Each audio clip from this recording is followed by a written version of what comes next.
Fala galera da segunda série do ensino médio, professor Fernando Shows para mais uma aula de história aqui. Hoje a gente vai iniciar um assunto de mudanças históricas. Eu estou falando sobre a América Latina no século XIX. Bom, nessa aula você vai ver os seguintes assuntos: independências na América Latina, fases da independência e caudilismo. Deixa eu colocar aqui no meu material. Você também pega o seu livro aí, pega aquele caderno para fazer aquelas anotações e anota o que é crucial e que eu vou te passando aqui. Olha só, eu preciso te contextualizar aqui globalmente até que a gente volte da América. Lembra que em 1789 iniciou a Revolução Francesa, né? O início da Revolução Francesa vai causar uma série de mudanças na sociedade, porque ela vai implantar os ideais de liberdade e igualdade, ideais que foram pregados pelo movimento iluminista, ok? Esses ideais, então, agora eles vão estar presentes na sociedade de forma concisa. E a influência disso vai ser muito grande, porque nas colônias aqui da América, tanto as colônias espanholas quanto a colônia portuguesa, os filhos daqueles que detinham posses e poder, eles estudavam na Europa. Então eles iam para a Europa, quando eles retornavam para as suas colônias, eles traziam esses ideais ali que a gente está falando sobre liberdade e igualdade.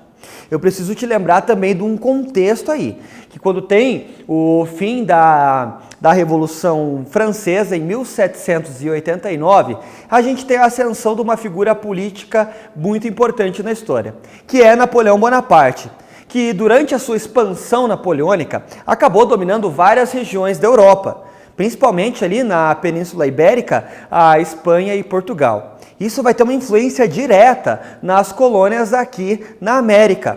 Isso porque, esses governos ficaram fragilizados e nessa fragilização desses governos, várias revoltas começam a ocorrer aqui no continente americano.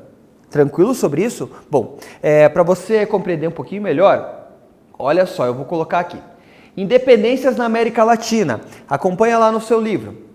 No século XIX, os processos das revoluções e movimentos emancipatórios da América Latina foi propiciado pela popularização do pensamento liberal dos europeus, principalmente por meio das universidades, que desde a segunda metade do século XVI começaram a ser fundadas na América, a exemplo da Universidade de São Marcos, no Peru, e da Universidade do México, as quais dispunham de livros e ensaios que defendiam ideias de liberdade individual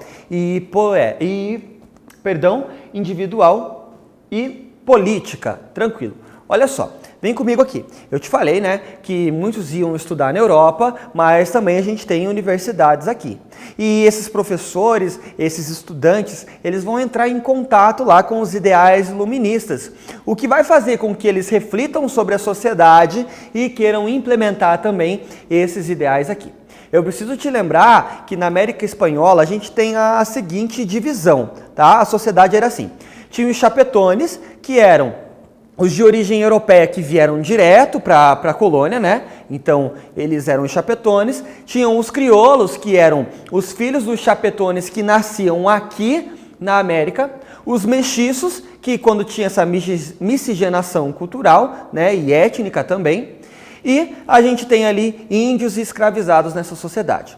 Os crioulos, eles não têm tanta participação política, que fica sempre a cargo ali dos chapetones. E vai ser esses crioulos que vão começar a buscar participação política e a única maneira encontrada por eles vai ser a busca pela emancipação, ok?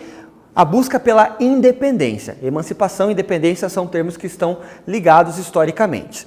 Bom, vamos lá falar sobre especificamente. Então, olha só. Acompanha aí no seu livro. Os crioulos enfrentaram ainda grande obstáculo à ascensão social, na medida em que as leis garantiam privilégios aos nascidos na Espanha, os chapetones que eu te falei. Os cargos políticos e administrativos, as patentes mais altas do exército e os principais cargos eclesiásticos eram vetados à elite colonial. Então, volta aqui, tá entendendo a questão ali de desigualdade social, né? Então, tá entendendo também que esses crioulos, eles estudavam nessas universidades e eles tinham acesso, então, a esses conhecimentos do iluminismo. Então, conforme eles forem buscando a sua independência e a sua participação política, a gente começa a ter o processo de independência nas Américas. Olha só, eu vou falar para você sobre um termo agora que você tem que guardar, que são os cabildos. Cabildos, ó. Acompanhe aí no seu livro digital. Os crioulos eram grandes proprietários rurais que desejavam maior liberdade no comércio com o exterior, sem as restrições impostas pelas companhias de comércio das metrópoles. Vem aqui comigo. Eu preciso te lembrar da organização econômica dessa época. O sistema que rege esse período é o mercantilismo. E uma das políticas e características do mercantilismo é o pacto colonial. Ou seja, as colônias da Espanha aqui na América, elas tinham que obrigatoriamente fazer comércio apenas com a Espanha, que era metrópole. Ou seja, a colônia só pode comercializar com a metrópole.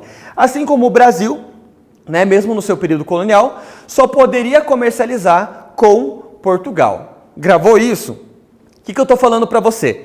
Esses crioulos estão enriquecendo, certo? E esses grandes produtores rurais, eles querem maior liberdade para realizar o comércio. Isso porque tem um teórico lá do iluminismo, que é o Adam Smith. E o Adam Smith vai falar sobre o liberalismo econômico. Lembra lá do liberalismo econômico? Então, esses crioulos vão querer implantar o liberalismo, mas as ideias mercantilistas e a política absolutista, né, feita pela Espanha não vai deixar com que isso aconteça. Eu preciso te falar e te lembrar lá de novo de Napoleão Bonaparte, que é no período em que ele entra no poder e que ele faz o bloqueio continental, onde a Espanha e Portugal vão se negar a entrar no bloqueio continental. Napoleão Bonaparte invade a Espanha, retira o rei de lá e coloca seu irmão José Bonaparte para governar a Espanha. Nesse período, as colônias que existiam aqui, que eram de propriedade da Espanha, passam a desobedecer o pacto colonial e buscam sua liberdade. Depois que tem o fim do Império Napoleônico e que ele perde a batalha lá, na Batalha de Waterloo, isso, agora acertei. O que vai acontecer? A Espanha vai tentar restabelecer esse domínio e as coisas não vão acontecer conforme a coroa espanhola vai propor. Ok? Bom, olha só, eu preciso te falar sobre os cabildos, então acompanha aí comigo. Nas colônias espanholas da América, eram os vice-reis que governavam, mas as elites faziam parte dos cabildos. A estratégia para a Revolução foi não contar apenas com a pressão dos cabildos, mas espalhar pelo interior a justificativa da revolta e angariar apoio.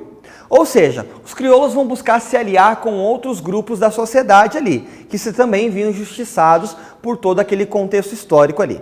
Eles vão se aliar aos escravizados e aos índios. Porém, a gente vai ver que depois, quando a gente tem a conquista dessa independência, a situação social não vai mudar para esse grupo social que eu estou te falando aqui, que são os escravizados e os indígenas. Bom, vamos seguir para frente. Olha, eu preciso te falar sobre os caudilhos antes de eu ir. Olha, chamados de caudilhos, esses chefes políticos defendiam seus próprios interesses, em detrimento do ideal de uma América Latina unificada. Então, esses líderes locais ali, que a gente vai ter, eles se chamam de caudilhos, e eles vão participar aí desse processo de independência. Vamos seguindo. Fases da independência. Então, as ações da metrópole. No decorrer do século XVIII, o sistema colonial implantado pelos espanhóis na América passou a sofrer importantes transformações, fruto do envolvimento metropolitano nas guerras europeias e da crise da mineração. O Tratado de Utrecht garantiu para a Inglaterra a possibilidade de intervir no comércio colonial dos espanhóis, por meio do assento, fornecimento anual de escravizados africanos, e do permiso, que venda direta de manufaturados às colônias. Esse tratado marca o início da influência econômica britânica sobre a região. Ao mesmo tempo, o fim do monopólio espanhol sobre suas colônias na América. Tá vendo que aos pouquinhos o pacto colonial está indo por água abaixo? Então eu vou te passar agora algumas características. Acompanha aí. Características gerais desse movimento aí de emancipação. Grande participação popular, porém sob a liderança dos crioulos. Caráter militar, envolvendo anos de conflito com a Espanha. Fragmentação territorial, processo caracterizado pela transformação de uma colônia em vários países livres. Adoção do regime republicano, exceção feita ao México. Então tá vendo que esse domínio da metrópole sobre ali começa a acabar, e essas características que eu te falei são as características da independência na América Latina. Elas vão ocorrer em tempos diferentes, mas grande parte dela vão adotar o sistema republicano como um novo sistema de governo, ok? Vamos seguir aqui. Então, caso de Cuba, olha só, acompanha lá comigo. Cuba era produtora de tabaco e açúcar e utilizava mão de obra escravizada, vinda da África. Os grandes proprietários rurais de Cuba queriam a independência, mas sem colocar em risco a propriedade e a escravidão. O temor de uma rebelião escrava fez atrasar o início de um movimento contestatório. Porém, em 1868, a elite iniciou a contestação do poder da metrópole. Conflitos resolvidos em 2 guerras.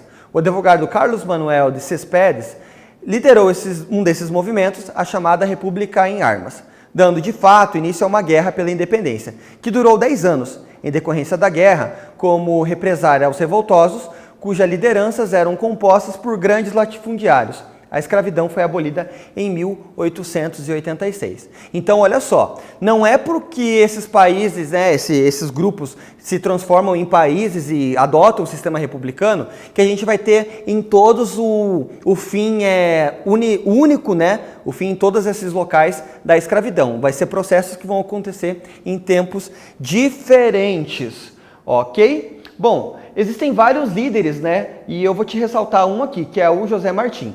Tá? Com o apoio dos afrodescendentes libertos, trabalhadores rurais e profissionais liberais. Os cubanos deram início à sua luta pela independência.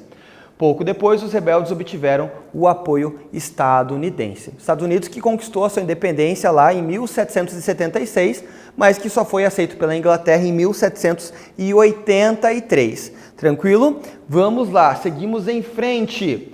Caudilismo. Após a independência das antigas colônias hispânicas, a organização político-administrativa foi marcada pelo predomínio das elites e por uma instabilidade interna, gerada pela insatisfação das populações empobrecidas e em nada beneficiadas pela emancipação política. Esse contexto deu origem ao caudilismo, que assumiu diferentes formas ao longo do extenso território americano. Na Bolívia, na Venezuela e no Paraguai, por exemplo, consolidou-se o caudilismo esclarecido. Na Argentina e na Colômbia, o caudilismo reacionário e assim por diante. O caudilismo era o sistema que levava ao poder lideranças políticas locais, muitas vezes oriundas de exércitos combatentes nas guerras de independência. Então, volta aqui comigo. Então, caudilismo são esses governos locais que vão surgir após a emancipação política. Nessa aula é muito importante que você grave as características aí desse momento histórico que a gente está vivendo. E o que levou a essas independências? Você pode pesquisar como ocorreu a independência em vários locais, tá? Da América Espanhola. Tranquilo? Bom, eu espero que você tenha gostado, que você tenha entendido nessa aula bem rapidinho aí sobre a independência, né, da América Espanhola. E para você fixar essa atividade, esse conteúdo, eu vou passar uma atividade para você. Então, olha só, deixa eu colocar aqui para você. A atividade que eu vou passar é da página 659 e 660. Bom, eu agradeço você por estar comigo aqui nesse vídeo até agora. Meu nome é Fernando Shows, até a próxima.